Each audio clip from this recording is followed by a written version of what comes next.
चलिए बच्चों फटाफट अपना रिवीजन शुरू करते हैं। देखिए पहला प्रश्न है, आवृत्तबीजी पौधों के भ्रूणपोष में गुणसूत्रों की गुणसूत्रता क्या है? तो क्या होती है? 3n।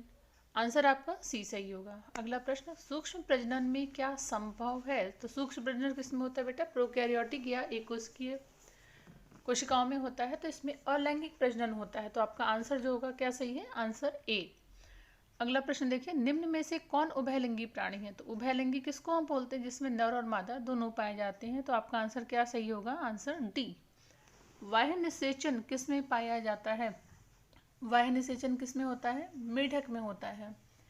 आपका आंसर डी सही है।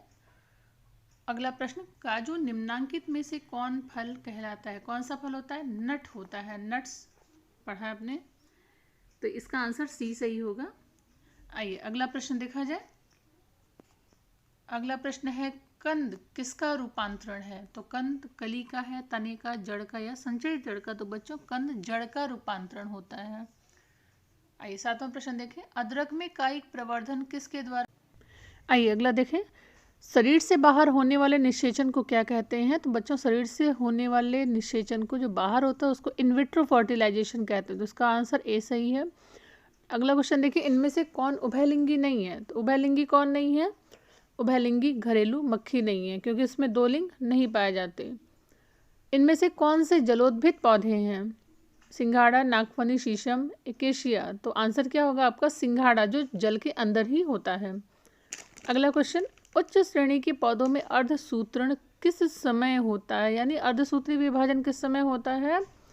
जब युग्मक बनते हैं, अर्थात युग्मक बनते समय अर्धसूत्री विभाजन होता है। तो आंसर ए सही होगा आपका। अगला क्वेश्चन देखिए, केचुआ प्राणी है, कैसा प्राणी होता है बच्चों? केचुआ द्विलिंगी प्राणी है, इसमें नर और मादा दोनों पाए जाते हैं। तीसरा प्रश्न देखिए 13वां, इनमें कौन सा भाग द्विगुणित है? तो इसमें ए युग्मनज जो होते हैं वे द्विगुणित होते हैं। अगला प्रश्न, इनमें कौन सा भाग अगुणित है? अंडाशय, पराग कोश, पराग, युग्मनज? तो पराग जो होते हैं वो अगुणित भाग होते हैं पौधे के। 15वां प्रश्न, इनमें से कौन सा वाक्य सही नहीं है? पहला, पुष्पी पादपों में युग्मनज का निर्माण बीज के अंदर होता है। अंडाशय बीज के रूप में विकसित होता है। युग्मनज से भ्रूण बनता है, या मनुष्य को सजीव प्रजक श्रेणी में रखा गया है। तो आंसर क्या सही होगा इसका बच्चों? बी सही होगा। अगला प्रश्न देखिए, पुनरुद्भवन की क्रिया निम्नलिखित में से किस में होती है? किस में होती है? स्पंज में होती है, पढ़ा है आपने। आइए अगला प्रश्न देखा जाए, इनमें कौन केवल एक बार अपने जीवन काल में पुष्प पैदा करता है? तो कौन करता है बच्चों? बांस का पौधा ऐसा होता है जो अपने पूरे जीवन काल में एक बार ही पुष्प को पैदा करता है। आइए अगला प्रश्न देखा जाए, प्रकंद का एक उदाहरण है लहसुन, प्याज, अदरक, नींबू। कौन है प्रकंद? अदरक। कलिका रोपण उदाहरण है किसका? कायिक जनन का। बच्चों ध्यान रखिएगा। देखिए अगला प्रश्न, गेहूं सत गुणित होते हैं, जिसमें कुल गुणसूत्रों की संख्या 42 होती है। तो इसके किसी में होंगे तो कितने होंगे? 7 होंगे। आंसर डी सही है। मक्का के अर्धसूत्रण 2n में गुणसूत्रों की संख्या होती है, कितनी होती है बच्चों? 20 होती है। आंसर सी सही है। अगला क्वेश्चन देखिए, निम्नांकित में किसका पादपकाय अगुणित होता है? किसका होता है बच्चों? आंसर डी, सभी का होता है, शैवाल, कवक और ब्रायोफाइटा में। 25वां क्वेश्चन देखिए, इनमें किस समुदाय के पौधों में निषेचन के लिए जल माध्यम आवश्यक है? किसमें जल माध्यम आवश्यक होता है? तो शैवालों में भी आवश्यक है, ब्रायोफाइटास में भी और टेरिडोफाइटा में भी, इन सभी में। आंसर क्या होगा आपका? डी। जब युग्मक संलयन जीव के शरीर के बाहर होता है तो उसे हम क्या कहते हैं? तब उसे कहते हैं बाह्य निषेचन। अगला प्रश्न देखिए, द्विखंडन किसमें पाया जाता है?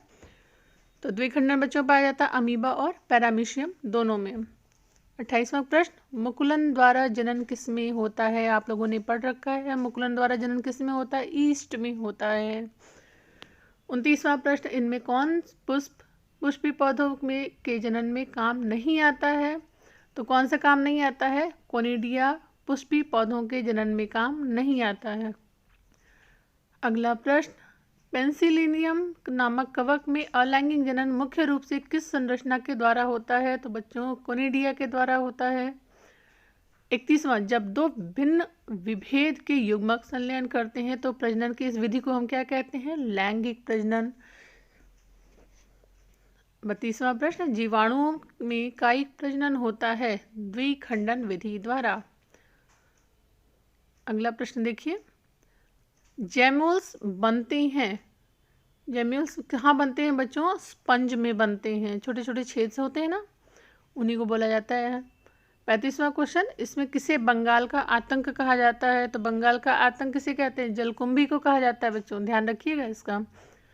इनमें कौन ठहरे हुए पानी में उगकर ऑक्सीजन खींच लेता है? ऐसा कौन सा पौधा है जो पूरी पूरी ऑक्सीजन खींच लेता है? तो वो होता है जलकुंभी का पौधा।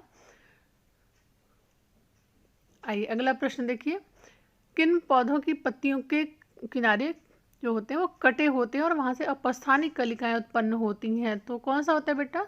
वो ब्रायोफाइटास होते हैं। अगला प्रश्न देखिए, जब संतति की उत्पत्ति एकल जनक के द्वारा होती है तो वो विधि कहलाती है? आंसर आपका क्या होगा? बी। 29वां, नर और मादा गैमेट युग्मन होता है? Answer B. चलिए 40वां का देखिए, क्या है आंसर आपका? अकार्यकी तथा आनुवांशिक रूप से समान, आंसर सी। 41वां प्रश्न देखिए, इनमें किसमें कशाभिकाचल बीजाणु पाए जाते हैं? तो किसमें पाए जाते हैं? वाउचेरिया में पाए जाते हैं। आंसर क्या होगा आपका? बी। आप चाहें तो इसका स्क्रीनशॉट भी ले सकते हैं। कुनिडिया का निर्माण किसमें होता है बच्चों? तो इसका आंसर क्या होगा आपका? ए।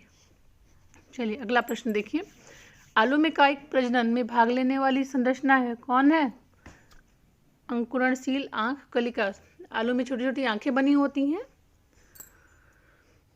युग्मक जनन में भाग लेने वाली संरचनाएं हैं, आंसर क्या होगा बच्चों आपका? ए और बी दोनों, नर युग्मक और मादा युग्मक, आंसर सी। निम्नलिखित में से कौन सा जीव सजीव प्रजक है? कौन सा है? बी, बिच्छू। ओस्ट्रस साइकिल या मधुचक्र, आंसर डी।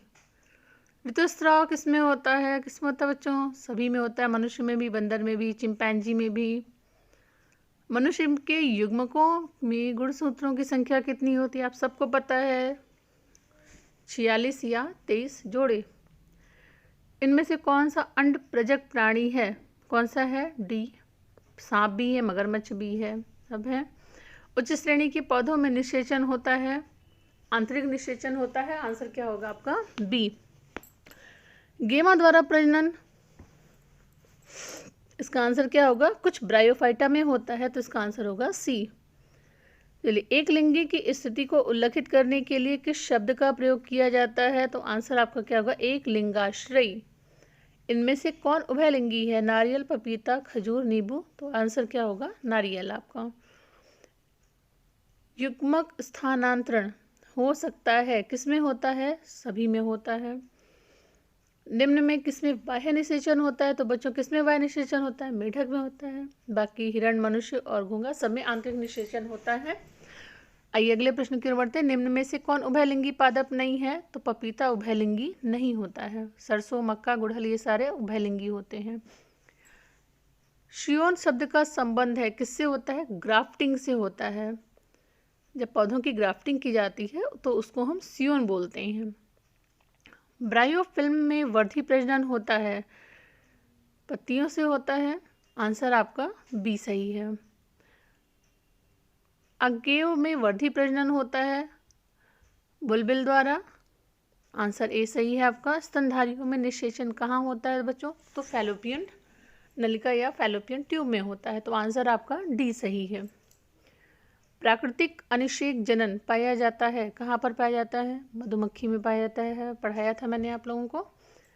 चलिए 66वां क्वेश्चन देखते हैं, बिना निषेचन फल का निर्माण कहलाता है, क्या कहलाएगा? अनिषेक जनन, आंसर बी सही है। चलिए 67 क्वेश्चन, पूर्ण कायांतरण पाया जाता है कहाँ पर? मक्खी और मच्छर दोनों में, आंसर आपका कौन सा सही होगा? आंसर ए सही है। ध्यान रखिएगा बच्चों, ध्यान से पढ़िए।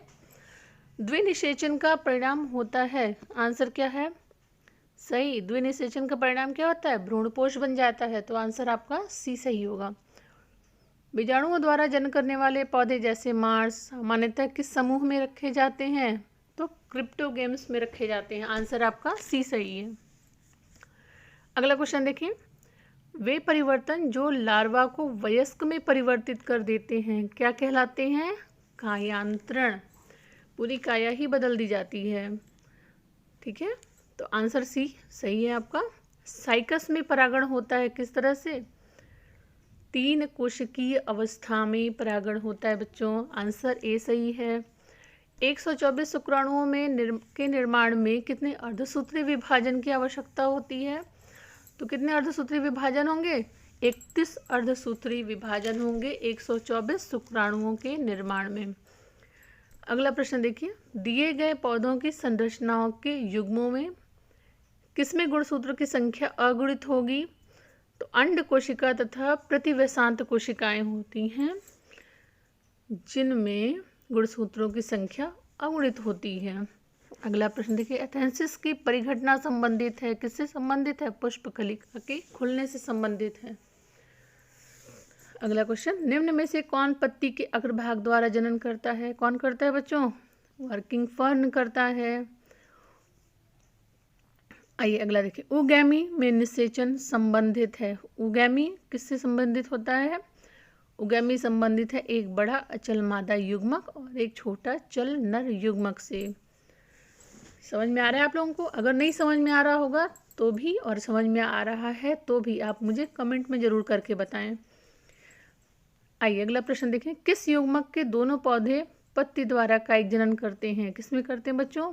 ब्रायोफाइटा और कल्युन के। तो आंसर आपका क्या होगा? ए सही है, ब्रायोफिल्म और कल्न्यू। आइए अगला देखा जाए, ईस्ट में प्रजनन मुख्यतः किसके माध्यम से होता है? तो ईस्ट में जो प्रजनन होता है वो मुख्यतः मुकुलन के माध्यम से होता है। बडिंग होती है जिसको हम मुकुलन कहते हैं। अगला प्रश्न देखिए, युग्मक सामान्यतः किस प्रकार के होते हैं? युग्मक कैसे होते हैं? हैप्लॉइड होते हैं, यानी एक गुणक होते हैं, एक सिंगल होते हैं। तो आंसर आपका क्या होगा? Answer A. सिट्रस में असंजनिक भ्रूण विकसित होता है। कहाँ विकसित होता है? मात्र बीजाणु भेद ऊतक से होता है। पता है आपको? तो आंसर क्या सही होगा? Answer B. आलू कंद में आंखें होती हैं, सबने देखा है। क्या कहते हैं इसको? कक्षस्थ कलिकाएं। ठीक है, आंसर सी सही है। निम्नलिखित में से कौन सा पादप उभय लिंगाश्रयी होता है? उभय लिंगाश्रयी मतलब जिसके अंदर दोनों लिंग पाए जाते हैं। तो कौन सा होता है बच्चों? मार्केंसिया, पाइनस, साइकस, पपीता। कौन होता है? पाइनस होता है। आंसर बी सही है आपका। अगला प्रश्न देखिए, पुदीना में वर्धी प्रजनन होता है। क्या होता है? पुदीना कहाँ होता है बच्चों? जमीन के अंदर, अंतः भूस्तारीय द्वारा, बिल्कुल जमीन से थोड़ा ऊपर, और जड़ें जमीन से नीचे। तना होता है ना। अदरक में कायिक जनन होता है कहाँ? तने द्वारा। आंसर सी सही है, द्विविभाजन है एक। क्या है द्विविभाजन? एक कायिक जनन होता है, बाइनरी फिजन होता है। आंसर ए सही है। निम्न में कौन द्विगुणित संरचना है? तो कौन सी द्विगुणित संरचना है बच्चों इनमें से? अंडाणु, शुक्राणु, युग्मनज या सभी? तो जो युग्मनज होता है वो द्विगुणित होता है, बाकी अंडाणु भी एक गुणित होते हैं और शुक्राणु भी एक गुणित होते हैं। तो आंसर आपका सी सही होगा। निम्नलिखित में से कौन सा जंतु उभयलिंगी नहीं है? कौन सा नहीं है? घरेलू मक्खी उभयलिंगी नहीं है। अगला प्रश्न,